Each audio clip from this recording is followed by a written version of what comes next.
मो पुओ से शिव ठारे लीन है सी नरकू को जीव आदि प्रकृतर धर्म अच्छी दिन राति होउची तार कहीं किसी करें भल से जानूची तार सब आड़े सपोर्ट अच्छी मो भाया दरिद्र मु कौन तार कौन करी दरिद्र मु जनता पिंपुड़ी ठारू मत से हीन करदेला मु जनता पिंपुड़ी साथी भी सम्मान नहीं मु तार किसी करें उपरू को हाथ टेकी देची काली बाटी भिक्षा मागी देची तार दीदीटा पुअर मुंड गड़ू कटा मुंड से देखू मु गोटे पुअर देखिली कूल लोप हो जाऊ देखे कौटी तू थबू दयालु गंगर हो देखे तो तो दिन नहीं दिन तू भाबू आ मु चाहूची तू मोर ना तू बंचिकी रह तो कूल लोप्य मुझे मोर शून्य कला तोर सेमती शून्य कला हो तोर दीदीटा कटा मुंड मु देखिली तू से कटा मुंड देखी पारिबुनु तू से कटा मुंड तो आखिरे देखी पारिबुनु मामू जो लड़े आपण करुथिले आज से लड़े रे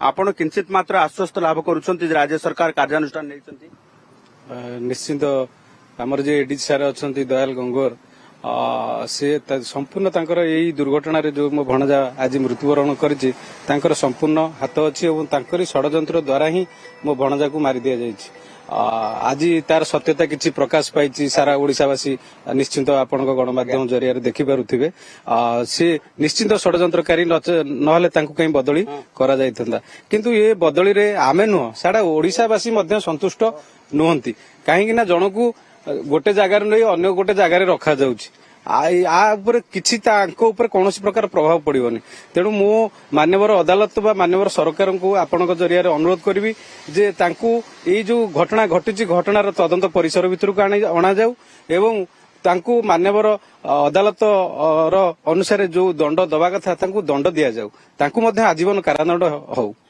गोटे पटे क्राइम ब्रांच जितेबाला तदंत करुला आपणकर विश्वास थिला जे बड़ ऑफिसर आपण चिंता करथिले बड़ ऑफिसर कार्यानुष्ठान हेई परिबो नाही कि आपण मन भितर थिला द्वंद्व तबे एभली क्षेत्र रे वर्तमान ये दंड विधान को केमती देखुचंती मु आसीबे मां को पाखु दंड विधान तो वर्तमान आमर माननीय मुख्यमंत्री महोदय यही घटना को आमर क्राइम ब्रांच हाथ में देइचंती जति आमे अनुभव करूचु निश्चित आगामी दिन में न्याय पाई बोली आमे आशा रखी आज पर्यंत लड़ाई जारी रखी गंगुआर तदंत परिसरभुक्त हवा आवश्यकता की निश्चित मु तो आपन को पूर्व भी कहि सारलानी जे से तदंत परिसर भितर को आसीबा दरकार दयाल गंगोर सर कहीं ना आमे जति अनुभव करूचु संपूर्ण षडयंत्रकारी होउचंती दयाल गंगोर सर मां पुणी थरे आसीबी जो ऑफिसर निर्यातना दउथला पुओ को केबे पुओ आसिकी कोह भरा कंठरे कहिछि कांदी की कहिछि जे मां मते बड़ ऑफिसर एई भली भाबे निर्यातना दउछि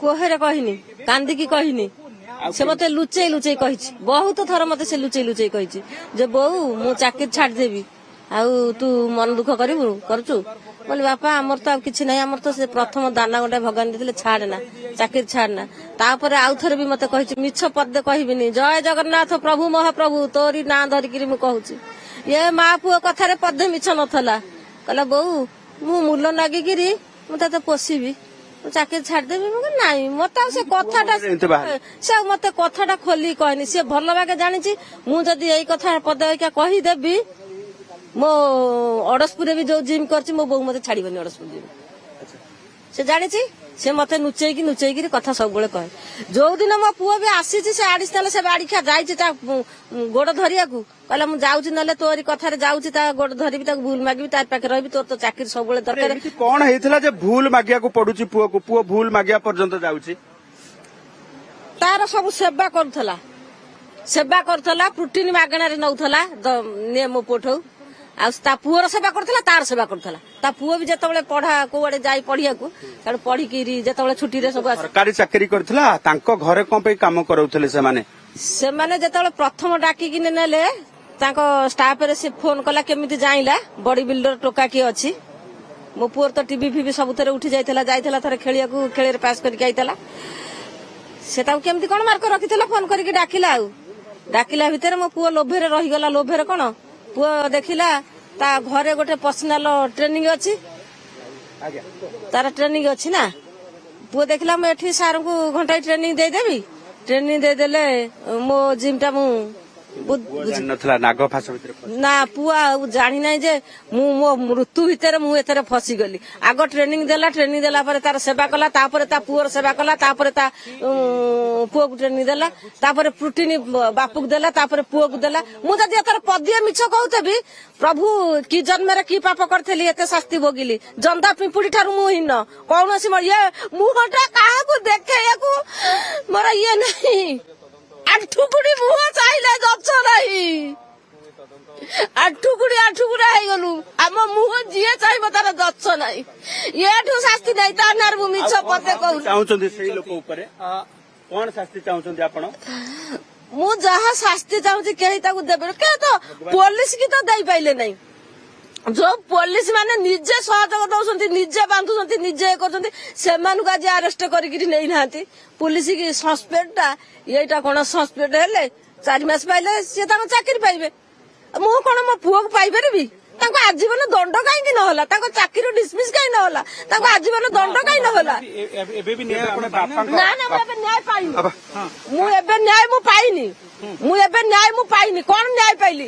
ଯୋଉଦିନ ଦେଖିବି ସେ ପୋଲିସ ମାନେ ସମସ୍ତେ ଡିସମିସ୍ ହେବେ, ଯାଇକି ଜେଲ ଭିତରେ ଆଜୀବନ କାରାଦଣ୍ଡରେ ରହିବେ। ଯୋଉମାନେ ମୋ ପୁଅକୁ ବାଡେଇ ମାରିଛନ୍ତି ସେମାନଙ୍କୁ ଫାଶୀ ହବ। ଯୋଉମାନେ ସେଠି ଦେଖାଶୁଣା କରିଛନ୍ତି ବି ସେମାନଙ୍କୁ କିଛି ଦଣ୍ଡ ମିଳିବ। ସେଦିନ ମୁଁ ଜାଣିବି ଯେ ମୁଁ ଆଡିସନାଲ ଡିଡି ତାକୁ ତାର ଚାକିରିରୁ ଡିସମିସ୍। ପୁଅ ଆତ୍ମା କାନ୍ଦୁଛି, ଗୁମୁରି ଆତ୍ମା କାନ୍ଦୁଛି, ଆମ ଆତ୍ମା କାନ୍ଦୁଛି, ସମସ୍ତଙ୍କ ଆତ୍ମା କାନ୍ଦୁଛି। ମୋ କୋଳ ଶୂନ୍ୟ, ମୋ ଜନ୍ଦା ପିମ୍ପୁଡି ଠାରୁ ମୁଁ ହୀନ। ବାପାଙ୍କର ପ୍ରତିକ୍ରିୟା ନେବା। ଆଜ୍ଞା, ଆପଣ ବି କହୁଥିଲେ ଯେ ଇଏ ଅଭିଯୋଗ ଯେତେବେଳେ ଆଣିଲେ ଆପଣ ଟିକେ ଭୟଭୀତ ହଉଥିଲେ ଯେ ଏତେ ଉଚ୍ଚ ପଦସ୍ଥ ଅଧିକାରୀ ଭାବେ କାର୍ଯ୍ୟ କରୁଛନ୍ତି। ରାଜ୍ୟ ସରକାର ଆଜି ଯୋଉ ନେଇଛନ୍ତି ଆକ୍ସନ ନେଇଛନ୍ତି, ପଦକ୍ଷେପ ନେଇଛନ୍ତି, ସେଥିରେ କିଛି ମାତ୍ରାରେ ଖୁସି ଅଛନ୍ତି? କିଛି ମାତ୍ରାରେ ଖୁସି ଅଛି, କିନ୍ତୁ ସମ୍ପୂର୍ଣ୍ଣ ଖୁସି ନୁହଁ। ଏଇଥିପାଇଁ ଯେ ତାକୁ ଚାକିରିରୁ ଡିସମିସ୍ କରିବା ଦରକାର, ତାକୁ ପୁରା ବାହାର କରିଦେବା ଦରକାର, ତାର ବର୍ଦ୍ଦି ଖୋଲିଦେବା ଦରକାର। ମୁଁ ଚାହୁଁନି, ଓଡିଶାବାସୀ ବି ଚାହୁଁଛନ୍ତି। ମୁଁ ମାନ୍ୟବର ଅଦାଲତକୁ ଅନୁରୋଧ କରୁଛି, କ୍ରାଇମବ୍ରାଞ୍ଚ ଡିସିପିକୁ ଏସପିକୁ ଅନୁରୋଧ କରୁଛି, ତାର ସମ୍ପୂର୍ଣ୍ଣ ଡିସମିସ୍ କରାଯାଉ। ପୁଅ କଣ କହୁଥିଲା କେତେବେଳେ ଆସିକି ଯେ ଉପର ଅଫିସର କିଛି ତାଙ୍କ ଉପରେ ଯୋଉ ଭଳି ଭାବେ ନଉଛନ୍ତି, ତାଙ୍କୁ ହଇରାଣ ହରକତ କରୁଛନ୍ତି, ଚାକିରି ଛାଡିଦବ, ଏଇ ଯୋଉ ଭଳି ଭାବେ କହୁଥିଲା, ଆପଣ ମାନେ ସେତେବେଳେ ଜାଣିପାରୁଥିଲେ ଯେ ପୁଅ କଷ୍ଟରେ ଅଛି? ସିଏ ସମ୍ପୂର୍ଣ୍ଣ ତ ପ୍ରଥମରୁ ସେ କହିନି, କିନ୍ତୁ ମରିବାର 6 ମାସ 7 ମାସ ପୂର୍ବରୁ କହୁଥିଲା। ବାପା ମତେ ତା ବୋଉକୁ କହୁଥିଲା ସେ ବହୁତ ନିର୍ଯାତନା ଷ୍ଟ୍ରକ୍ଚର କରୁଛନ୍ତି, ଆଉ ମୁଁ ଯଦି ଦିନେ ନ ଗଲେ ସେ ଆଜି ମା ଭଉଣୀ ଧରି ଶୋଧୁଛନ୍ତି, ଆଉ ବୋଉ ମୁଁ ଆଉ ଚାକିରି ସେଠି କରିବିନି, ମୁଁ ଛାଡ଼ିଦେବି ଚାକିରି। ତା ବୋଉ କହିଲା, ଆରେ ପ୍ରଥମ ଇଏରୁ ଆମେ ଦାନା ପାଇଛେ, ଆଉ ଚାକିରି କାହିଁ ଛାଡ଼ିଦେବୁ? ହଉ ସେ କହି ବିଭିନ୍ନ ପ୍ରକାର ରହି 6 ମାସ 7 ମାସ ରହିଲା ପରେ ଫେର ତା ବୋଉ କହିବାରୁ ସେଠୁ ଫେର ରହିଥିଲା। ତାପରେ ଛାଡିକି ପଳେଇଲା, ଦିଲ୍ଲୀ ପଳେଇଲା। ଦିଲ୍ଲୀ ଆସିକି ଦିଲ୍ଲୀରୁ ଫେରି ଯେତେବେଳେ ଗଲା, ଆର୍ଆଇ କହିଲେ, କଟକରେ ଯାଇ ଦେଖା ହେଲା, ଜିଆରପିରେ ଦେଖା ହେଲା, ଆର୍ଆଇ କହିଲା ଯେ ଆମେ ଏମିତି ମତେ ଟିକେ କୋଉଠି ଜଏନିଂ କରାଯାଉ। ଆର୍ଆଇ କହିଲେ ମାସେ ଖଣ୍ଡେ ଡ୍ୟୁଟି କର, ମାସେ ଖଣ୍ଡେ ଇଏ କର, ପ୍ରେଜେଣ୍ଟ ପକା, ତାପରେ ଡ୍ୟୁଟି ଦିଆହବ। ମୁଁ କହିବି ଗାଙ୍ଗୁରକୁ, କହିବ ଯେ ଦେଖିଲା ବେଳକୁ ତାର ଦରମା ହୋଲ୍ଡ କରିଦେଇଛି। ତେଣୁକରି ସେ ସେଇଦିନ ରିଜିଡି ହେଇ ଦରମା ପାଇବା ପାଇଁ ପୁଅ ଆଉଥରେ ଯାଉଥିଲେ କି ତାଙ୍କ ପାଖକୁ, କାହିଁକି ନା ବାଟ ଆଉ କିଛି ନଥିଲା? ଯାଉଥିଲା ତ ସେଇ ନିଶ୍ଚୟ ହେଇକି ଲାଷ୍ଟକୁ ଯେତେବେଳେ ଆର୍ଆଇ କହିଲେ, ଆର୍ଆଇ ସେ କଥା ବି ପୂର୍ଣ୍ଣ କଲେନି। ସେ କହୁଥିଲା ତ ଆମକୁ ତ ଘରେ ଯୋଉଦିନ ଏଇ ଘଟଣା ଘଟିଲା ସେଇଦିନ 8:30 9ଟା ଭିତରେ ଆମକୁ କହିଥିଲା, ବାବା ମୁଁ ଏଡିଜିଙ୍କ ପାଖକୁ ଯାଉଛି। ମୁଁ କହିଲି କାହିଁ ଯାଉଛି? ଛାଡ଼ିଦେଲି ଯିବୁ କାହିଁକି? ନା ସେ ତ ଏମିତି ଚାକିରି ଜଏନିଂ କୋଉଠି ଦଉନି, ଦରମା ହୋଲ୍ଡ କରିଦେଇଛି, ତେଣୁକରି ମୁଁ ଯାଉଛି, ଆଉ ଥରେ ତାକୁ ଆପୋଜ କରିବି। ଆଉ ଏହା କହିବା ବାଟରେ ଘଟଣା ଘଟିଲା। ମାମୁଙ୍କ ପ୍ରତିକ୍ରିୟା ଦେବି। ଆଜି ପର୍ଯ୍ୟନ୍ତ ପୋଷ୍ଟମର୍ଟମ ରିପୋର୍ଟ ଆପଣ ପାଇନାହାନ୍ତି? ନା, ଆମେ କ୍ରାଇମବ୍ରାଞ୍ଚ ସହିତ ଯୋଗାଯୋଗ କରିଥିଲୁ ଏବଂ ବାଲିଅନ୍ତା ଥାନା ଆଇସି ମ୍ୟାଡାମଙ୍କ ସାଙ୍ଗରେ ବି ଯୋଗାଯୋଗ କରିଥିଲି। କ୍ରାଇମବ୍ରାଞ୍ଚ ର ଯିଏ ଆମର ଅଛନ୍ତି ଡିଏସପି ମ୍ୟାଡାମ, ସେ କହିଲେ ଯେ ତମେ ଯେକୌଣସି ଆଡଭୋକେଟଙ୍କ ଦ୍ୱାରା କୋର୍ଟରେ କଣ ଗୋଟେ ଆପ୍ଲିକେସନ ଲେଖିକି ସେ ଦେଲା ପରେ ସେ ଆମ ପାଖକୁ ଚିଠି ହେଲା ପରେ ଆମେ ଆପଣଙ୍କୁ ଦେଇପାରିବୁ। ଏଇଟା ହଉଛି ତାର ପ୍ରୋସିଜର। ଆଉ ମୁଁ ଅଲଗା ସୋର୍ସ ରୁ ଶୁଣିଲୁ ଯେ 6 ନମ୍ବର ମେଡିକାଲରେ ଆମର ଯୋଉ ଆଉଟପୋଷ୍ଟ ରହୁଛନ୍ତି, ପୋଲିସ ସାର୍ ରହୁଛନ୍ତି, ଆଇଏଏସ୍, ତାଙ୍କ ସାଙ୍ଗରେ ଯୋଗାଯୋଗ କଲେ ପୋଷ୍ଟମର୍ଟମ ରିପୋର୍ଟ ମିଳିପାରିବ ବୋଲି ସେଇ ଆଶାରେ ଆମେ 6 ନମ୍ବର ମେଡିକାଲ ଯାଉଛୁ। ଆମେ ପୁଣି ଥରେ ସେଇ ପ୍ରସଙ୍ଗ ଯେତେବେଳେ ସୌମ୍ୟକୁ ଭିଡ ହିଂସା ସମସ୍ତେ ଦେଖୁଛନ୍ତି ଲୋକମାନେ ପିଟି ପିଟି ମାରିଦେଲେ ଆପଣ ହଠାତ୍ କାହିଁକି ଏମିତି ଚିନ୍ତାଧାରାକୁ ଆସିଲା ଏମିତି କଣ ଖୋଜିକି ପାଇଲେ ପ୍ରମାଣ ଯେ ଯୋଉଥିରେ ଆପଣ ସିଧାସଳଖ ଭାବେ ଦୟାଲ ଗଙ୍ଗୱାର ଇନଭଲ୍ଭ ଅଛନ୍ତି ବୋଲି କହିଲେ? ଇଏ ପ୍ରାୟ 2 ମାସ ପୁଅ ଆମର ଭଣଜା ମୃତ୍ୟୁବରଣ କରିବାର 2 ମାସ ପୂର୍ବର ଘଟଣା। ଏଡିଜି ସାର୍ ତାଙ୍କୁ ଶାରୀରିକ ଭାବେ ମାନସିକ ଭାବେ ନିର୍ଯାତନା ଦଉଥିଲେ ବୋଲି ପୁଅ ଘରେ ଅଭିଯୋଗ କରିଥିଲା ବା ତା ମା ବାପାକୁ ଜଣେଇଥିଲା। ତା ଦରମା ମଧ୍ୟ ବନ୍ଦ କରିଦେଇଥିଲେ। ସେ ସବୁବେଳେ ଚାହୁଁଥିଲେ ଏଡିଜି ସାର୍ ତାଙ୍କ ବ୍ୟକ୍ତିଗତ କାମରେ ମୋର ଭଣଜାକୁ ବ୍ୟବହାର କରିବା ପାଇଁ।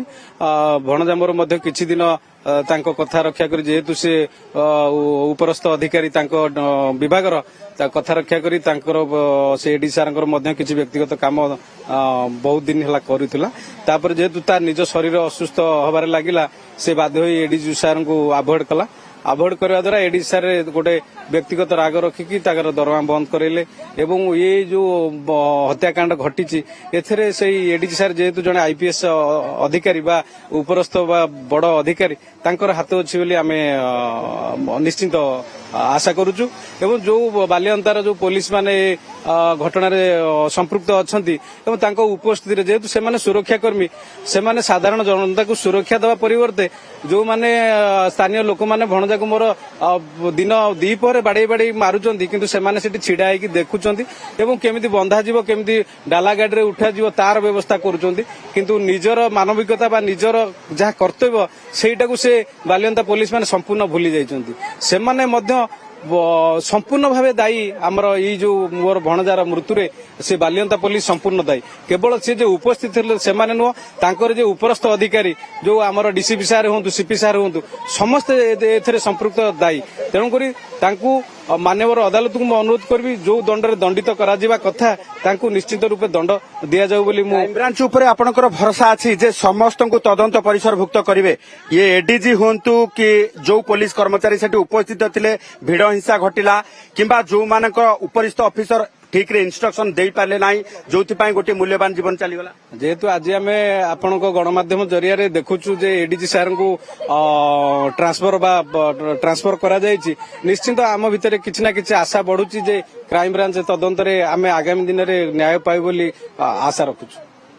ଇଏ ନିଶ୍ଚିତ ଭାବେ ସବୁଠୁ ବଡ କଥା ହେଉଛି ଯେ ପରିବାର ଲୋକେ ସେଇ ଭରସାରେ ରହିଥିଲେ ଯେ ରାଜ୍ୟ ସରକାର କିଛି ନା କିଛି ପଦକ୍ଷେପ ନେବେ ଏବଂ ଯେତେ ବଡ ଅଫିସର ହେଲେ ମଧ୍ୟ ତାଙ୍କ ଉପରେ କାର୍ଯ୍ୟାନୁଷ୍ଠାନ ହବ।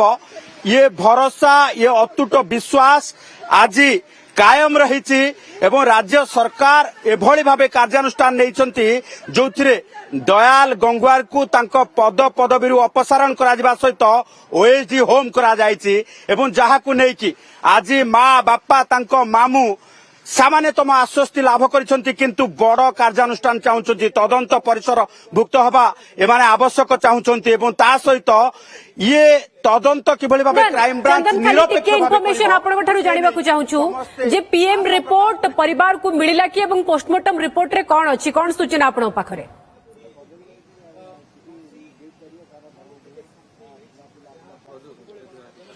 ए पर्यंत पोस्टमार्टम रिपोर्ट परिवार लोकंकर हस्तगत हेई नाही।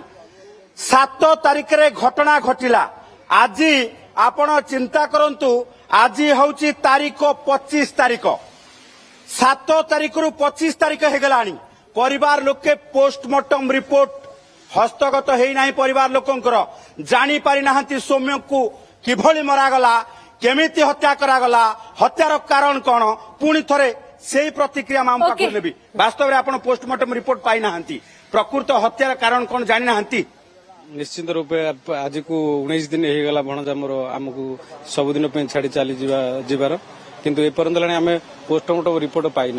आमर क्राइमब्रांच को अनुरोध करूँ बालिअंता आईएएस मैडम अनुरोध करूँ पोस्टमार्टम रिपोर्टर गोटे कॉपी किंतु से आमको कहीं देना आम अलग सोर्स रु पाइलु जे आमर 6 नंबर मेडिकल जो आउटपोस्ट आईएएस सार अच्छा पाखक गले आईनगत दृष्टि आपको दि जाए ना आज्ञा दि जाए एपर्यंत आमको पोस्टमार्टम रिपोर्ट दि जाए। ये देखंतु जे तदंत कराजिबा एवं हत्या घटना को 19 दिन बीतीगलानी 19 दिन पर परिवार लोकंकु पोस्टमार्टम रिपोर्ट दिया जाए नहीं। निहाती चंदन, पोस्टमार्टम यही बड़ रिपोर्ट पाई प्रश्न नहीं। कहीं मार्च एपर्यंत परिवार को पीएम रिपोर्ट दिया जाए नहीं, ये पीएम रिपोर्ट एमती अच्छी कौन एवं न दिया जिबा पछर उद्देश्य कौन, ए बाबद रे आपण तदंतकारी संस्थार मध्य प्रतिक्रिया आनिबाकू चेष्टा करंतु। बहुत बहुत धन्यवाद आपनका समस्त सूचना पाई।